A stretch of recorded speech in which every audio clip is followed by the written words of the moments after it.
Chair తీసుకోండి. Chair madam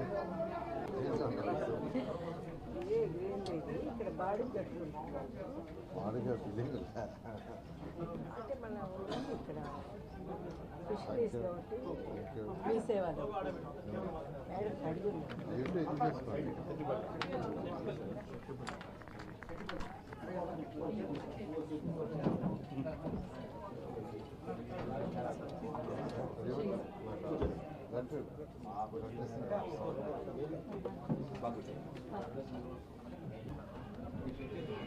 ఈరోజు అన్న ఫినిష్ అయిందా? ఒక్క నిమిషం మాట్లాడద్దు. సెట్టిబుల్ ల్యాండ్స్ వచ్చేసాను చెప్పు స్టార్ట్ చేద్దాం. తలిపోయింది తలిపోయింది వస్తామని చెప్పు.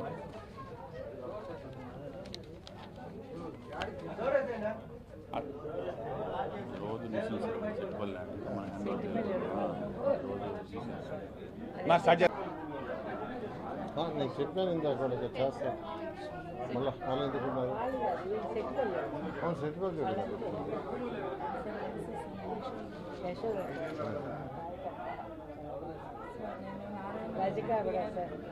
తిరుపతి అర్బన్ అథారిటీ వారి చైర్మన్ గారు, అధికారులు, అదేవిధంగా మున్సిపల్ కమిషనర్ గారు మరియు వాళ్ళ అధికారులు, అదేవిధంగా గ్రీన్ కార్పొరేషన్ చైర్మన్ గారు, వీళ్ళందరి యొక్క దీంట్లో ఈరోజు అటు మున్సిపాలిటీని, అర్బన్ అథారిటీని రెండింటిని రివ్యూ చేయడం జరిగింది.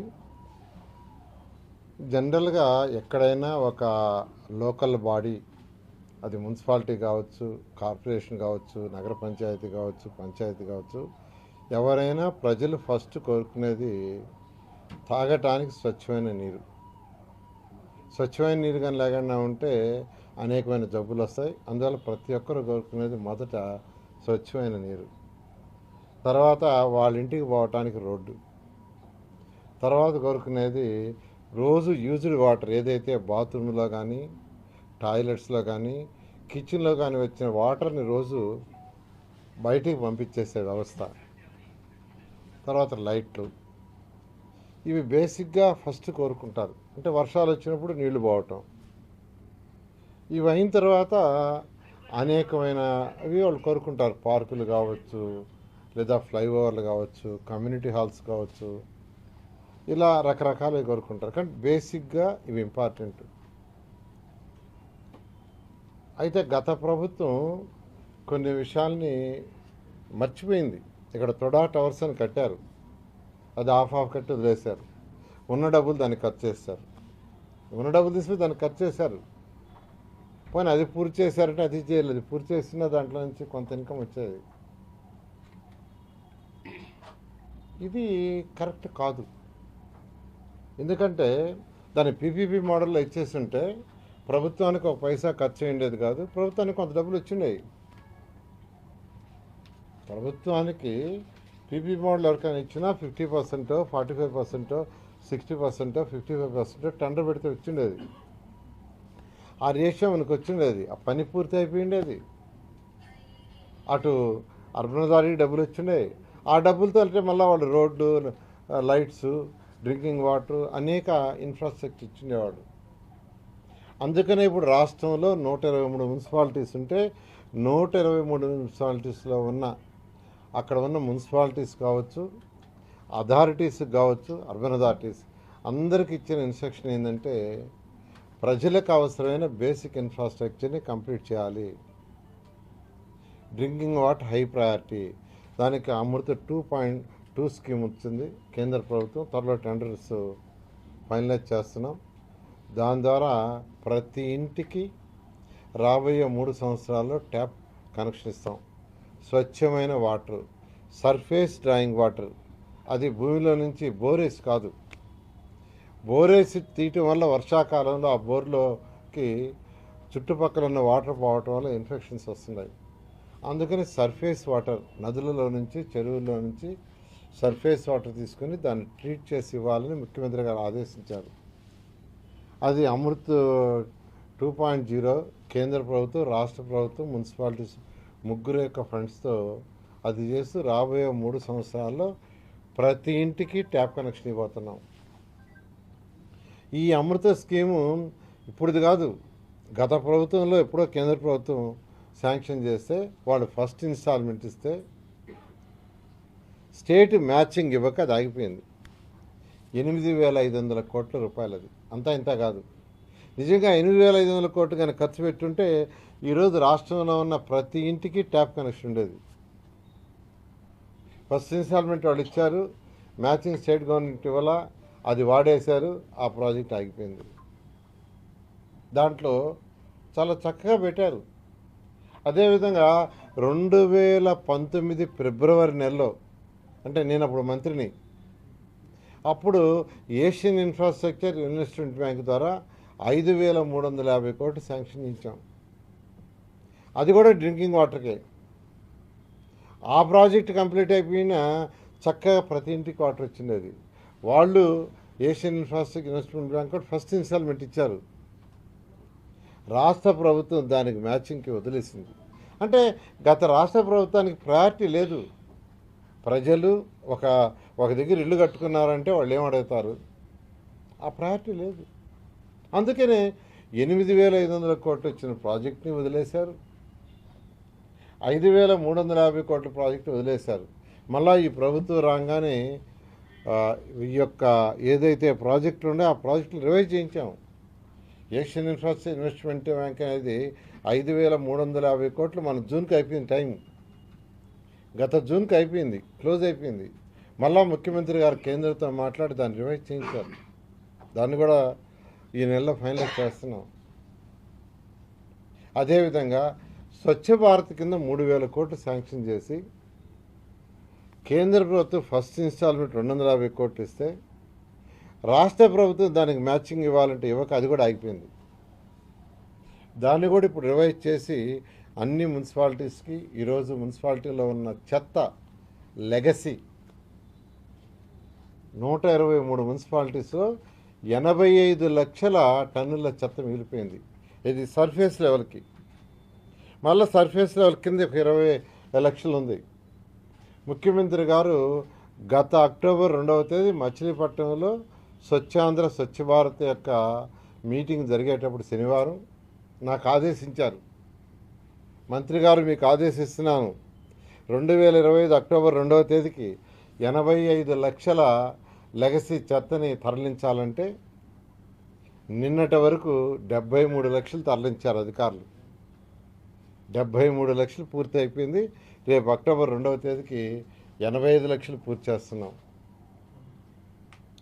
చెత్త పన్ను వేశారు, ప్రజల మీద కలెక్ట్ చేశారు, చెత్త మిగిలిచ్చేసిపోయారు 85 లక్షల చెత్త. అంటే గత ప్రభుత్వానికి ప్రయారిటీ లేదు.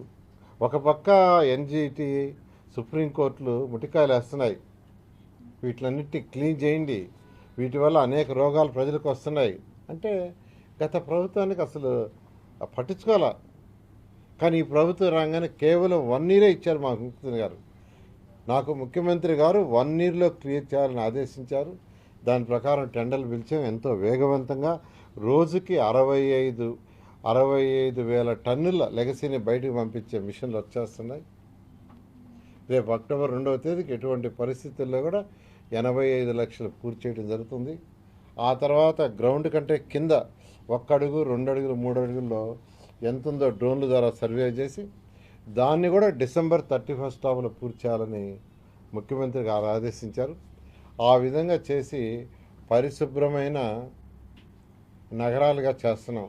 మరొకటి, ఈరోజు ఈ రాష్ట్రంలో దాదాపు 7,000 టన్నుల చెత్త ప్రతిరోజు వస్తుంది.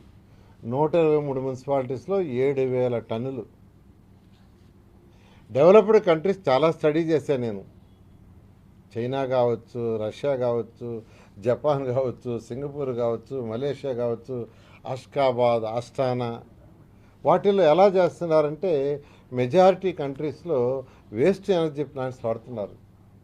వచ్చిన చెత్తను తీసుకుపోయి అక్కడ జనరల్ వేస్ట్ దాంట్లో వేస్తే దాంట్లో బర్న్ అయ్యి ఎలక్ట్రిసిటీ ప్రొడ్యూస్ అవుతుంది, మళ్ళీ ఎలక్ట్రిసిటీ వస్తుంది. అటువంటిది 2014-19లో నేను మంత్రిగా ఉన్నప్పుడు ఈ రాష్ట్రానికి ముఖ్యమంత్రి కాదు 10 ప్లాంట్లు అనౌన్స్ చేశారు, 10 శాంక్షన్ చేశారు. 10లో మేము ఉన్నప్పుడే గుంటూరు, విశాఖపట్నం అడ్వాన్స్ స్టేజ్లో ఉంటే అవి 2 కంప్లీట్ అయినాయి. మిగతా 8 గత ప్రభుత్వం వదిలేసింది. ఎందుకంటే ఈరోజు గుంటూరు, విజయవాడ పరిసర ప్రాంతాల్లో రోజు వచ్చే 1400 టన్నులు తీసిపోయి దాంట్లో వేస్తున్నారు.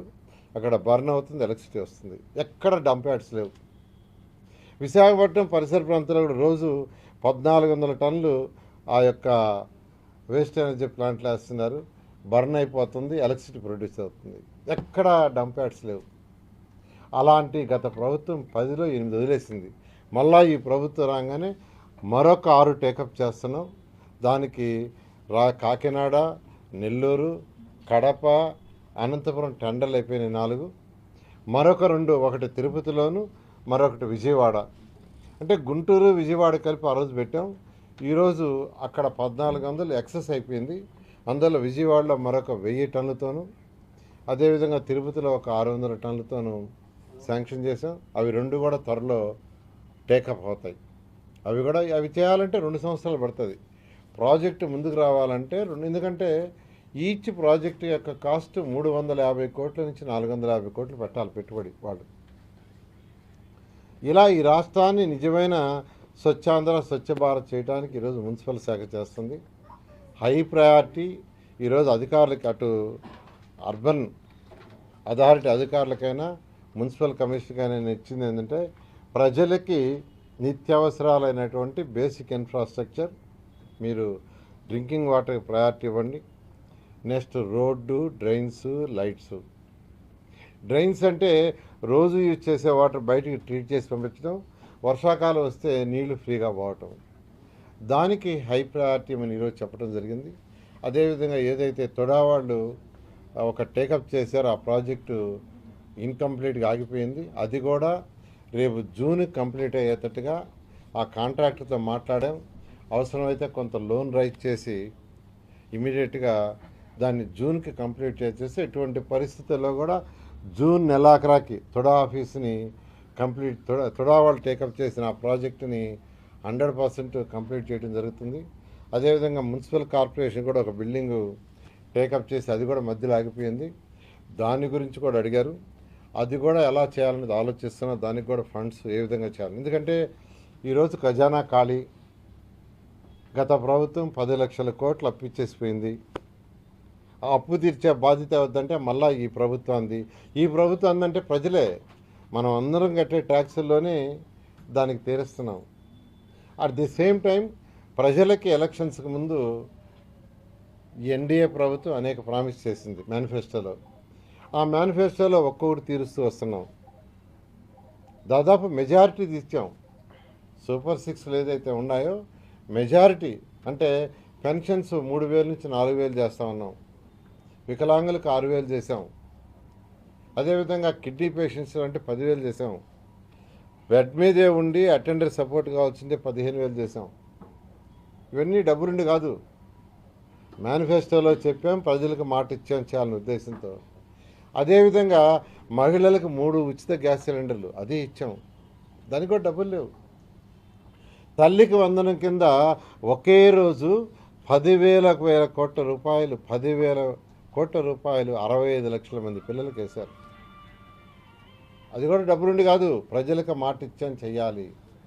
రైతు సోదరులకు 20,000, అందులో 6,000 కేంద్ర ప్రభుత్వం, రాష్ట్ర ప్రభుత్వం మిగతా 14,000 ఇస్తూ ఫస్ట్ ఇన్స్టాల్మెంటు 67 లక్షల మందికి ఇవ్వటం జరిగింది. అదేవిధంగా ఉచిత బస్సు ప్రయాణం, మహిళలకు ఉచిత బస్సు ప్రయాణం ఈ రాష్ట్రంలో దాన్ని స్టార్ట్ చేసాం. ఇవన్నీ డబ్బులుండి కాదు.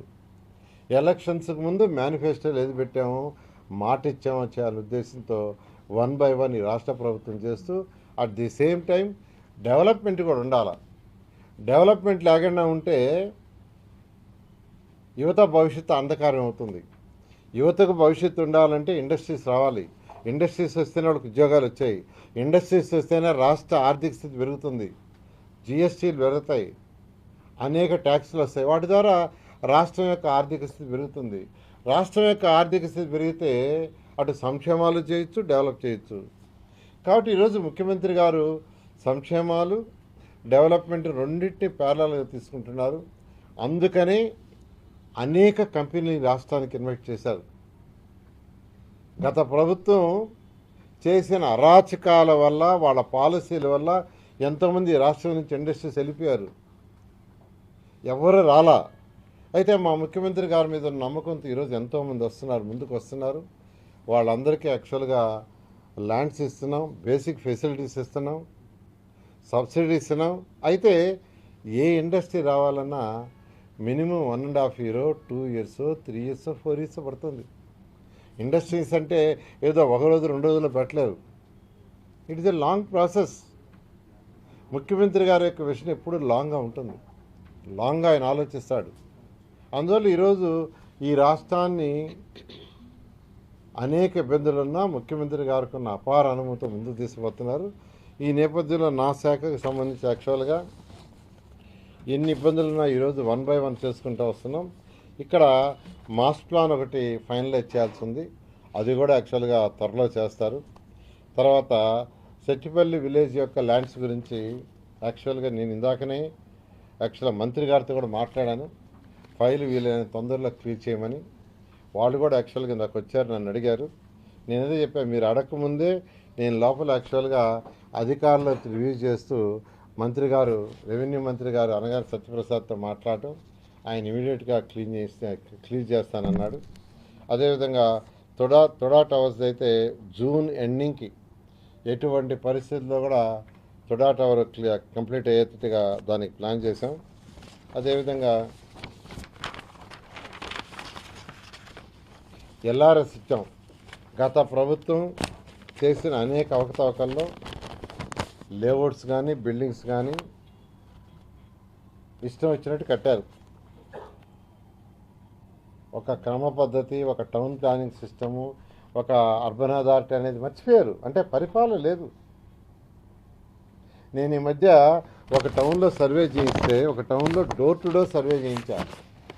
డోర్ టు డోర్ ప్రతి ఇంటికి పంపించి ప్లాన్ ప్రకారం ఎంత అప్రూవల్ ఇచ్చారు, ఎంత ఏరియా కట్టారు, ఎంత కట్టాలా, ఎంత సెట్ బ్యాక్స్ ఉన్నాయి, ఇవన్నీ స్టడీ చేయిస్తే 83% డీవియేషన్ ఉంది. ఒక మున్సిపాలిటీ మొత్తం చేయించాను. ఒక మున్సిపాలిటీలో ఉన్న ప్రతి ఇళ్ళని చేయిస్తే 83% డీవియేషన్ ఉన్నాయి. అంతా 10%, 15% కాదు. అందుకనే యాక్చువల్గా ముఖ్యమంత్రి గారికి చెప్పి ఈ ఎల్ఆర్ఎస్ బీఆర్ఎస్ అడిగాము. ఎల్ఆర్ఎస్ అయితే లాస్ట్ క్యాబినెట్లో అయిపోయింది, దాన్ని ఆల్రెడీ అధికారులకు ఇచ్చాం, దాన్ని ప్రాసెస్ చేసి కంప్లీట్ చేయమని. అదేవిధంగా బీఆర్ఎస్ కూడా వర్క్ చేస్తున్నాం. అయితే ముఖ్యమంత్రి గారు ఒకటే చెప్పారు, ఈ ఎల్ఆర్ఎస్ బీఆర్ఎస్ ఫర్దర్గా కన్స్ట్రక్షన్ చేసేటప్పుడు, అప్రూవల్ చేసేటప్పుడు పర్ఫెక్ట్గా చూడండి. శాటిలైట్ పిక్చర్లు ఎవ్రీ మంత్ తీసుకుంటున్నాం. శాటిలైట్ పిక్చర్లని టౌన్ ప్లానింగ్ కూడా తీసుకోండి. శాటిలైట్ పిక్చర్ ప్రకారం ఎవ్రీ మంత్ డీవియేషన్ స్టడీ చేసి ప్లాన్కి డీవియేషన్కి తేడా ఉంటే ఇమీడియట్గా యాక్షన్ తీసుకోమన్నారు. అందువల్ల రాష్ట్ర ప్రజలందరికీ చెప్తున్నాను, ఫర్దర్గా ఎవరన్నా బిల్డింగ్లు కట్టుకోదలుచుకుంటే రూల్స్ అండ్ రెగ్యులేషన్స్ కట్టండి. రూల్స్ అండ్ రెగ్యులేషన్స్ చాలా లిబరలైజ్ చేశాం. భారతదేశంలో ఏ రాష్ట్రంలో లేని విధంగా టౌన్ ప్లానింగ్లో రూల్స్ అండ్ రెగ్యులేషన్ లిబరలైజ్ చేశాం, సెట్ బ్యాక్స్ కానీ అన్నీ. అందువల్ల నేను అందరికీ రిక్వెస్ట్ చేసి చెప్తున్నాను, మీరు డీవియేషన్స్తో కట్టుకుంటే తర్వాత ఇబ్బంది పడతారు. అదేవిధంగా డాగ్స్ సమస్య చాలా మేజర్ సమస్య అయింది. అనేక దగ్గరలో ఈ డాగ్స్ పిల్లలకి అరవటం, కొన్ని దగ్గర చనిపోవటం కూడా జరిగింది. దాని మీద సుప్రీంకోర్టుకు పోయారు. సుప్రీంకోర్టు చాలా క్లియర్గా ఈ డాగ్స్ని స్టెరిలైజ్ చేసి బయట ఒక దగ్గర పెట్టండి, ఫుడ్ గిడ్ ఏదన్నా ఉన్నా కానీ అక్కడికి తీసుకుపోయి ఇవ్వండి, కానీ రోడ్లలో ఇవ్వద్దన్నారు. దాన్ని కూడా అధికారులకు రాష్ట్రం అంతా ఇన్స్ట్రక్షన్ ఇచ్చాం. ఇక్కడ మేడం కూడా చెప్పాను, వీలైనంత తొందరలో ఒక స్పెసిఫిక్ డేటు ఎప్పుడు లోపల నాకు చెప్పండి. ఆ డేట్కి డాగ్స్ని చంపకూడదు, వాటినన్నింటి ఒక ప్లేస్లో క్లోజ్లో పెట్టమన్నారు. ఫుడ్ అది కూడా అక్కడికి తీసుకుపోయమన్నా ఆ విధంగా చేయడం జరుగుతుందని తెలియజేస్తున్నాను. అదేవిధంగా అమృతలో ఒక 25 MLD ఎస్టీపీ ఒకటి యాక్చువల్గా కావాలన్నారు, దానికి కూడా యాక్చువల్గా పర్మిషన్ ఇస్తున్నాము. అదేవిధంగా ఇక్కడ ఇందాక చెప్పినట్టుగా లెగసీ అయితే 2.21 2,20,1 వేల చెత్త ఉండింది. దాంట్లో ఈ రోజు వరకు 1,45,000 క్లీన్ చేశారు. బ్యాలెన్స్ కూడా అక్టోబర్ 2వ తేదీకి కంప్లీట్ చేయడం జరుగుతుంది. టీడీఆర్ బాండ్స్ అనేది యాక్చువల్గా రాష్ట్రంలో మేజర్ సమస్య. ఇది తణుకులో ఎక్కువ ప్రాబ్లం వచ్చింది. తణుకులో కేవలం ఒక 50 కోట్ల బాండ్స్ని 700 కోట్లకి యాక్చువల్గా 750 కోట్లకి చేశారు. ఈ బాండ్స్లో జరిగే మిస్టేక్ ఏంటంటే ల్యాండ్ అక్విజిషన్కి ప్రభుత్వం రోడ్డు వేయదలుచుకున్నది, ల్యాండ్ కావాలి. ఎవరైతే ల్యాండ్ ఉందో వాళ్ళని తీసుకుంటాం.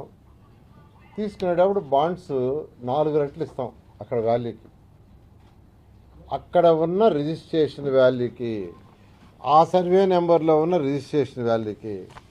కానీ గత ప్రభుత్వాలు ఏం చేశారంటే ల్యాండ్ ఒక దగ్గర ఉంటుంది, వాళ్ళు ఇచ్చే సర్వే నెంబర్ ఎక్కడంటే టౌన్ సెంటర్లో. అంటే వాళ్ళున్న దగ్గర స్క్వేర్ యార్డ్ 5,000 అయితే అదే టౌన్ సెంటర్లో ఎక్కడైతే 1,00,000 2,00,000 ఉందో ఆ డోర్ నెంబర్ ఇచ్చేశారు. ఆ డోర్ నెంబర్ ప్రకారం బాండ్ 4 రెట్లు అబ్నార్మల్గా వెళ్ళిపోయింది. ఇది ఒక పెద్ద కేసు. సరే, దాన్ని విజిలెన్స్ వాళ్ళు యాక్చువల్గా పరిశీలి చేస్తున్నారు.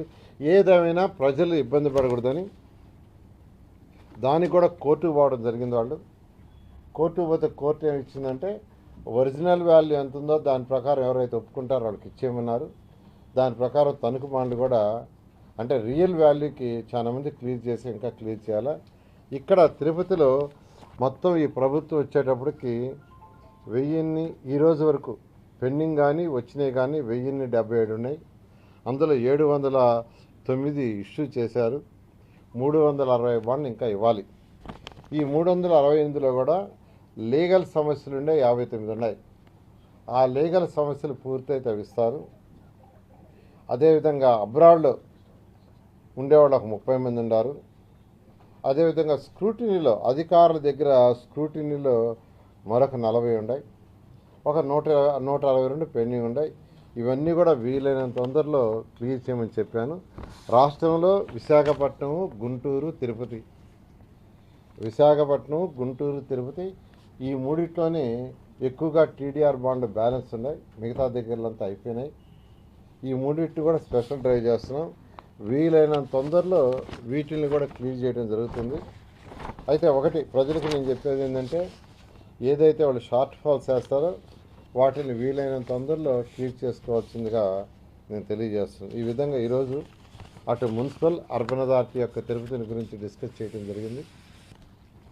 ఖజానా ఖాళీ అయినా బడ్జెట్లో ప్రొవిజన్స్ చేయలేకపోయినా ఈరోజు ముఖ్యమంత్రి గారు ఒకటే ప్రజలకు మాట ఇచ్చాం, సంక్షేమాలు చేస్తూ డెవలప్ చేయాలని చెప్పడం.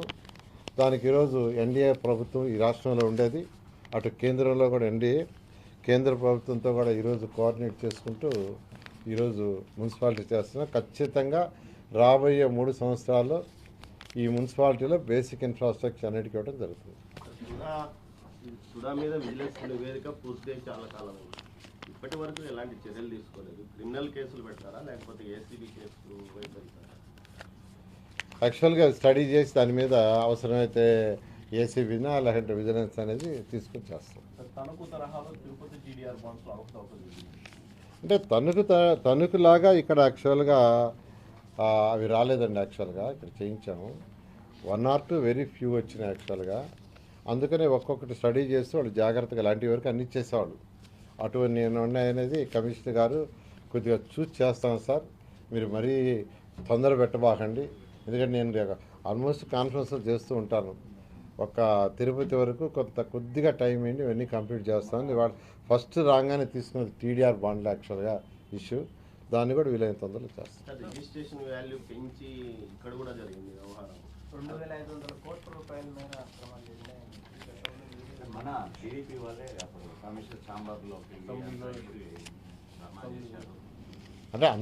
అంటే బాండ్స్ జరిగిన మాత్రం స్టేట్ అంతా జరిగినాయండి. స్టేట్ అన్నింటిలో హయ్యెస్ట్ జరిగింది ఎక్కడంటే జరిగింది తణుకు. తర్వాత అదే తరహాలు అక్కడక్కడ కొన్ని చేశారు.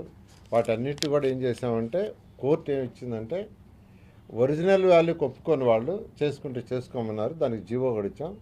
ఒరిజినల్ వాల్యూకి వచ్చి ఎవరైతే ముందుకు వస్తున్నారో వాళ్ళకి అది యాక్చువల్గా ఇస్తూ ఉన్నాం. బెనిఫిషరీస్ వరకు ఓకే ఉంది. ఆ అక్రమాలకు పాల్పడిన వాళ్ళు ఖచ్చితంగా ఇచ్చిండే వ్యక్తుల మీద చర్యలు ఖచ్చితంగా వాళ్ళ మీద యాక్షన్ తీసుకుంటాం. 5,000 డోర్ నెంబర్లు పెంచుతూ మార్కెట్ వాల్యూ పెంచి తిరుపతిలోనే అంటే అప్పుడున్న ఆఫీసర్లు 5,000 డోర్ నెంబర్లు మార్కెట్ వాల్యూ కూడా పెంచి మనకి తెలియాలి. అది కొంచెం ఇంకా అదే ఇప్పుడు నేను చెప్పింది అదే. అంటే ఒక దగ్గర డోర్ నెంబర్ ఉంటే ఇంకో దగ్గర వేశారు.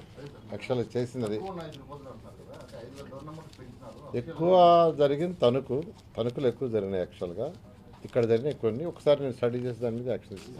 అవిలాల పార్క్ చాలా లాంగ్ పెండింగ్ ఇష్యూస్. సీఎం గారు కూడా దాన్ని ఒక ఐకానిక్ ప్లేస్గా చేయాలని చాలా రోజులు అడుగుతున్నారు sir, but it was delayed. అంటే 2014-19లోనే అప్పుడే సీఎం గారు టీటీడీ అండ్ మున్సిపాలిటీ కలిసి చేయమని యాక్చువల్గా ఆదేశించి నేనే మంత్రినప్పుడు. ఆ తర్వాత కొంత కోర్టు ఇష్యూస్ రావటం, వాటర్ బాడీస్ జోలికి పోవద్దంటాం, ఇవన్నీ యాక్చువల్గా జరిగినాయి.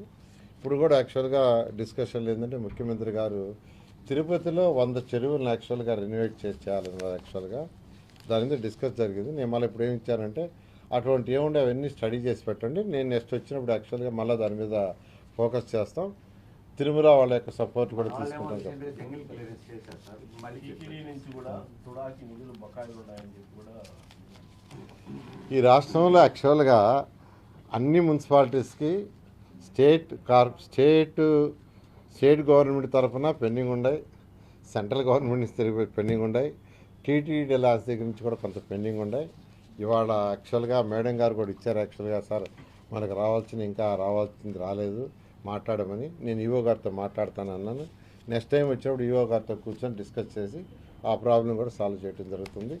కేంద్ర ప్రభుత్వం నుంచి రావాల్సినవి కూడా ఈ మధ్య ముఖ్యమంత్రి గారికి చెప్పాము. ముఖ్యమంత్రి గారు కేంద్ర ప్రభుత్వాలతో మాట్లాడి అందరికీ ఇన్స్ట్రక్షన్ ఇచ్చే విధంగా చేస్తారు. గత ప్రభుత్వ హయాంలో 2 కోట్లు పెట్టి ఒక ఎలక్ట్రిక్ బస్సు ఉన్నారు. దాన్ని ఇప్పుడు చెత్త కుప్పలు. అంటే ప్రజల ధనాన్ని దుర్వినియోగం దాన్ని దేనికి వినియోగించా అంటే 2014-19లోనండి నేను యాక్చువల్గా మంత్రిగా ఉన్నప్పుడు స్టేట్ మొత్తం మెకనైజ్డ్. ఎందుకంటే ఇప్పుడు యాక్చువల్గా స్కావెంజర్స్ స్వీపర్స్ ఉన్నారు. ఈరోజు వాళ్ళ పిల్లలు కూడా చక్కగా చదివి బీటెక్లు చదువుతున్నారు, విదేశాలు కూడా పోవాలి, రోజు రోజుకి డెవలప్ కావాలి. కాబట్టి రాబోయే రోజుల్లో ఆ వర్క్ చేసేవాళ్ళు తగ్గిపోతారు. అంతేకాకుండా స్కావెంజర్స్ దగ్గర ఆ పని చేయించడం కూడా కరెక్ట్ కాదు. అందుకని 2014లో మ్యాక్సిమం మిషనరీ కొనాలని అటు మీరు అన్నట్టుగా స్వీపింగ్ మిషన్లు కావచ్చు, కాంపాక్టర్లు కావచ్చు, అనేకమైన కొన్నాం. చెప్తున్నాను. అయితే అవన్నీ కూడా మూలపడేసారు, అన్నీ మూలపడేశారు. అవన్నీ రస్ట్ అయిపోయి అన్నీ స్పాయిల్ అయిపోయినాయి. ఇప్పుడు మీరు చెప్పినట్టు బస్సు కొన్నారు, అన్నీ అయిపోయినాయి. ఇప్పుడు మళ్ళీ యాక్చువల్గా ఏంటంటే మెకనైజ్డ్ కొని చేయాలనే ఉద్దేశంతో స్వచ్ఛాంధ్ర కార్పొరేషన్ ద్వారా ఈరోజు మళ్ళా కాంపాక్టర్లు, స్వీపింగ్ మిషన్స్ ఇటువంటివన్నీ మొదలుపెట్టి ఇప్పుడు యాక్చువల్ దాని మీద కూడా రివ్యూ చేసి మేడం గారికి రాబోయే 6 నెలల్లో ఈ యొక్క తిరుపతి కార్పొరేషన్ ఒక మోడల్గా 100% స్వీపింగ్ మిషన్లు కొని చేయమన్నాను, చేస్తారు. ఇప్పుడు మీరు ఏదైతే బస్సు కొన్నారు మూలపడేశారు అన్నారు, అది నా నోటీస్కి రాలేదు. యాక్చువల్ నా నోటీస్కి యాక్చువల్ రాలేదు, మీరు తీసుకొచ్చారు. నేను మాట్లాడి ఏం చేయాలో చేస్తాను. సార్ పబ్లిక్ ట్రాన్స్పోర్ట్ అనేది చాలా ప్రాబ్లమాటిక్ ఉంది సార్ తిరుపతి. అంటే as for as a religious city concern is a very problematic sir. అది లాంగ్ పెండింగ్ ఇష్యూ సార్. అంటే అది ఈ గవర్నమెంట్స్ ఏవి మారినా కూడా పబ్లిక్ ట్రాన్స్పోర్ట్ అనే దాని పాయింట్ ఆఫ్ వ్యూలో దాని సొల్యూషన్ చూపించలేకపోతున్నాం. అంటే ఈ ట్రాన్స్పోర్ట్కి వచ్చేళ్ళకే ప్రపంచం అంతా అన్ని కంట్రీస్లో ఉన్న ప్రాబ్లం అండి. అంటే డెవలప్డ్ కంట్రీస్ ఏమన్నా అమెరికా తీసుకోవచ్చు, చైనా, జపాన్, రష్యా, సింగపూర్. ఎందుకంటే అంతకుముందు ఇన్ని కార్లు ఉండేవి కాదు. ఎక్కువగా సైకిల్లో పోయేవాళ్ళు, లేదంటే స్కూటర్ ఉండేది కొద్దిమందికి. ఇప్పుడు ప్రతి ఇంట్లో 1 కారు కాదు, 2 కార్లు, 3 కార్లు, 4 కార్లు వచ్చినాయి. ఇది ప్రపంచం అంతా. అందుకనే టౌన్ ప్లానింగ్, అర్బన్ అథారిటీలో సిస్టమ్ మార్చారు. ఇప్పుడు మిక్స్డ్ యూస్కి ప్రయారిటీ ఇస్తున్నారు. Mixed use. ఒకప్పుడు ఏంటంటే షాపులంతా ఒక దగ్గర, రెసిడెన్షియల్ అంతా ఒక దగ్గర, అలా ఉండే ఆఫీసులు ఒక దగ్గర. అట్లా కావండి ఇప్పుడు ప్లానింగ్లో ఏంటంటే గ్రౌండ్ ఫ్లోర్లో అంతా షాపింగ్స్, ఫస్ట్ ఫ్లోర్లో అంతా ఆఫీసులు కానీ, హోటల్స్ కానీ, పైన రెసిడెన్స్. అంటే అక్కడే రెసిడెన్స్ ఉంటాం, అక్కడే షాపింగు, అక్కడే ఆఫీసులు అనే స్ట్రక్చర్ వచ్చింది యాక్చువల్గా టౌన్ ప్లానింగ్లో. అయితే అది మెల్లగా డెవలప్ అవుతుంది. అయితే మీరు అన్నట్టుగా ఏంటంటే ట్రాఫిక్ సమస్య ఉంది, పబ్లిక్ ట్రాన్స్పోర్ట్ పెరగాలి, ఒక ఏరియా నుంచి ఇంకొక ఏరియాకి వెళ్ళాలంటే డివోటీస్కి లోకల్ కమ్యూనిటర్స్ అవును. ఇద్దరికి ప్రాబ్లమ్ సార్. పబ్లిక్ ట్రాన్స్పోర్ట్ పెరగాలి. అందుకనే ఈరోజు ఒక విశాఖపట్నం విజయవాడకి మెట్రో ఆల్మోస్ట్ శాంక్షన్ చేశారు. అదంటే రీఆర్గనైజేషన్ యాక్ట్లో ఉంది. అది రాబోయే 30 నుంచి 50 ఏళ్ళు వైబుల్ కాదండి, దానివల్ల డబ్బులు రావు. ఎందుకు చేస్తున్నారు సార్ డబ్బులు రాగండి అంటే, సేమ్ మీరు అడిగిన ప్రాబ్లం ఏదైతే పబ్లిక్ ట్రాన్స్పోర్ట్ పెంచడం వల్ల కార్లు వాడటం ఇవి వాడటం వల్ల ట్రాఫిక్ కంజెషన్ అనేదంతా ప్రాజెక్టులు చేస్తున్నాయి. ఇప్పుడు అన్ని రాష్ట్రాలు కూడా, మన దేశంలో కూడా అన్ని రాష్ట్రాలు కూడా మెట్రోలకు వచ్చినాయి. నాన్ వైబుల్ ప్రాజెక్ట్ అది. మన రాష్ట్రంలో కూడా నేను 2014-19లో మంత్రిగా ఉన్నప్పుడు తిరుపతికి కూడా మెట్రో కోసంగా అప్పుడు కేంద్ర మంత్రి వెంకయ్య నాయుడు గారు ఉన్నప్పుడు నేను ఇచ్చాను. అయితే వాళ్ళు ఇది పూర్తిగా అన్వైబుల్ ప్రజెంట్ స్టేజ్, ఇంకా కొంత పాపులేషన్ వచ్చినప్పుడు అప్పుడు కన్సిడర్ చేస్తాను పక్కన పెట్టారు. మీరు ఏదైతే చెప్పారో దాన్ని ఖచ్చితంగా మళ్ళీ నెక్స్ట్ టైం వచ్చినప్పుడు పబ్లిక్ ట్రాన్స్పోర్ట్ డిస్కస్ చేస్తాం. ఇంకోటి సార్, గత ప్రభుత్వం అంటే మీరు మంత్రిగా ఉన్నప్పుడు కూడా తిరుపతిలో అండర్ పవర్ కేబుల్ వర్క్ కూడా స్టార్ట్ చేశారు సార్. కానీ ప్రభుత్వం మారాక ఆ పని కూడా నిలిచిపోయింది. అంటే అండర్ గ్రౌండ్ ఎలక్ట్రిసిటీ కానీ డ్రైన్స్ కానీ ఇవన్నీ ఎక్స్పెన్సివ్ అండి. అయితే ప్రజెంట్ ప్రభుత్వం బడ్జెట్ కూడా రిలీజ్ చేశారు. అప్పుడు చేసాము, అవన్నీ ఆగిపోయినాయి. ఎందుకంటే 14-19లో చేసినవి ఆగిపోయినాయి. ఇప్పుడు 1 by 1 ఖజానా చూసుకొని బడ్జెట్ చూసుకొని 1 by 1 చేసుకుంటున్నా వస్తున్నాం. అది చేయడానికి కొంత టైం పడుతుంది. ఎందుకంటే ప్రజెంట్ ఉన్న బడ్జెట్లో నేను చేసేస్తానని చెప్పడం అనేది కరెక్ట్ కాదు. కొంత ఆర్థిక స్థితి పెరిగితే రాష్ట్ర ఆర్థిక స్థితి ఖచ్చితంగా చేయటం జరుగుతుంది. Thank you. యాక్చువల్గా నేను కమిషనర్ గారు కూడా చెప్పాను, ఇప్పుడు ఏదైతే ఈ యొక్క మున్సిపాలిటీ ఉందో సరౌండింగ్స్లో అనేక విలేజ్లు యాక్చువల్గా టౌన్లుగా బాగా డెవలప్ అయినాయి. అవన్నీ కూడా స్టడీ చేసి అటు ప్రజాప్రతినిధులతో కూడా డిస్కస్ చేసి దాని మీద ముందుకు పోవడం జరుగుతుంది. ముఖ్యమంత్రి గారు కూడా చెప్పారు, మన యొక్క తిరుపతి దీన్ని యాక్చువల్గా ఒక మెగా సిటీగా చేయడానికి ఏం చేయాలో స్టడీ చేయమని, దాని మీద స్టడీ చేసి డెసిషన్ తీసుకుంటాం. స్కావెంజర్స్ కాలనీలో లాస్ట్ మీరు ఉన్నప్పుడు 2017లో అసలు వాళ్ళు రిమూవ్ చేసి మళ్ళీ అపార్ట్మెంట్స్ పెట్టాము ప్లాన్ చేశారు. మళ్ళీ అది కొంచెం విపక్షాలు ఆందోళన చేసి వెనక్కి మళ్ళీ చర్యలు తీసుకుంటాము. 2014-19లో నేను మంత్రిగా ఉన్నప్పుడు ఆ స్కావెంజర్స్ కాలనీ చూశానండి. నాకు ఎంతో బాధేసింది. అక్కడంతా పైన టార్పాలిన్ పట్టుతో ఒక చిన్న రూమ్లో 2 ఫ్యామిలీలు 3 ఫ్యామిలీలు ఉన్నాయి. అంటే తండ్రి, ఆయన వైఫ్, కొడుకు, కోడలు, కూతురు, అల్లుడు. అది చూసిన తర్వాత నాకే బాధ వేసి వాళ్ళందరితో మాట్లాడా. నేను చక్కగా మల్టీ స్టోరీ కట్టిస్తాను చక్కగానంటే అందరూ ఒప్పుకున్నారు. అయితే నాకు కండిషన్ పెట్టారు, ఎదురుగా సైట్ ఉంది, ఆ సైట్లో మాకు టెంపరీగా రేకులు వేయండి, మేమంతా అక్కడ ఉంటాం మీరు కట్టిన తర్వాత ఇక్కడికి వస్తాం. అంటే వాళ్ళకి ఒక భయం, అంటే ఈ ల్యాండ్ తీసేసుకొని మమ్మల్ని బయటికి నెట్టిస్తారనే ఒక అపోహతో వాళ్ళు ఎదురుగా ఉండే ల్యాండ్ అడిగారు. అడిగితే అప్పటికప్పుడు కమిషనర్ గారికి చెప్పి ఆ ల్యాండ్ చుట్టూ రేకులు కూడా వేయించేశాను. కానీ ఈ లోపల మధ్యలో కొంతమంది రాజకీయ నాయకులు వాళ్ళని రెచ్చగొట్టడం, దాంతో ఆ ప్రాజెక్ట్ ఆగిపోయింది. గత ప్రభుత్వం ఆగిపోయింది. మొన్న కమిషనర్ గారు తిరుపతికి వస్తే ఆమెకు స్పెసిఫిక్గా చెప్పా, ఒక మంచి ప్రాజెక్ట్ అమ్మది. ఎందుకంటే బాంబేలో ఈ స్లమ్స్ అన్నింటినీ రెనోవేట్ చేసి 40 అంతస్తులు 30 అంతస్తులు కట్టిస్తున్నారు. నేను బాంబేలో చూసొచ్చా. ఈ కాలనీ వాళ్ళు కూడా బాంబేకి పంపించాను, నేనే టికెట్లు బుక్ చేసి. ఈ కాలనీ వాళ్ళే బాంబేలో పోయి చూసారా అండి ఎంత హ్యాపీగా వాళ్ళకు ఉందో. అంటే వాళ్ళు చూసొచ్చి చాలా హ్యాపీ అయ్యారు. నేను అనేక ప్రయత్నాలు చేశాను, నేను ప్రయత్నాలు మామూలుగా వదలను. మొన్న కూడా కమిషనర్ గారికి వాళ్ళతో మీరు పోయి కూర్చొని చెప్పండి, మంత్రి గారు ఖచ్చితంగా చేస్తారు, మీ స్థలం తీసుకోరని చెప్పాను. పత్రికాముఖంగా టీవీల ముఖంగా నేను మళ్ళీ ఒకసారి వాళ్ళని రిక్వెస్ట్ చేస్తున్నా, అపీల్ చేస్తున్నాను, మంత్రిగా రిక్వెస్ట్ చేస్తున్నా. ఒక మంచి బిల్డింగ్లు టిట్కో హౌసెస్ కట్టాను, బ్రహ్మాండంగా కట్టించా రాష్ట్రంలో. గత ప్రభుత్వం మళ్ళీ దాన్ని నాశనం చేసింది. అయినా అవన్నీ కంప్లీట్ చేస్తున్నాం. రేపు మార్చి 31కి కంప్లీట్ చేస్తాం. అదేవిధంగా స్కావెంజర్స్ కాలనీలో ఉండే ఎవరైతే ఉండారో అక్కడ పెద్దలు కావచ్చు ఎవరైనాను, మీరు మరొకసారి ఆలోచించండి.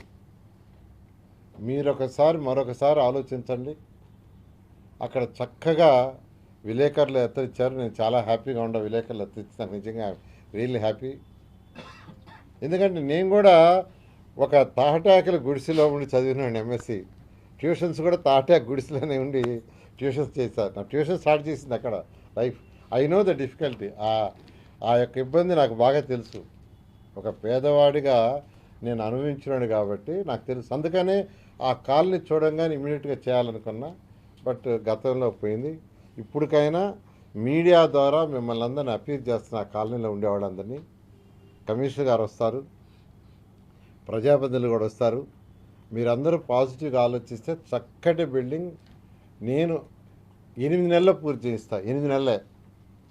8 నెలల్లో చక్కగా మల్టీ స్టోరీ కట్టి అక్కడ ఎంతమంది ఫ్యామిలీ ఉంటే కొడుకులున్నా వాళ్ళకి సపరేట్గా ఇస్తాం, పెళ్ళైన కూతురులున్నా సపరేట్గా ఇస్తాం, అందరికి ఇస్తామని అప్పీల్ చేస్తున్నాను. మంచి క్వశ్చన్ రైజ్ చేశారు. Thank you. సార్ ఇంకోటి గ్రీన్ మెరీడియన్ హోటల్ కపిల్ తీర్థం సర్కిల్లో నిబంధనలకు వ్యతిరేకంగా కట్టారు. స్మార్ట్ సిటీ నిధులు పెట్టి కట్టారు. అది పెద్ద వివాదం నడుస్తుంది. అయినప్పటికీ కొనసాగిస్తున్నారు. లీజ్ కూడా తప్పని పెద్ద ఎత్తున విమర్శలు వస్తున్నాయి. ఒకసారి దాన్ని స్టడీ చేస్తాను. అది టూరిజం వాళ్ళు చేస్తుంది కదా.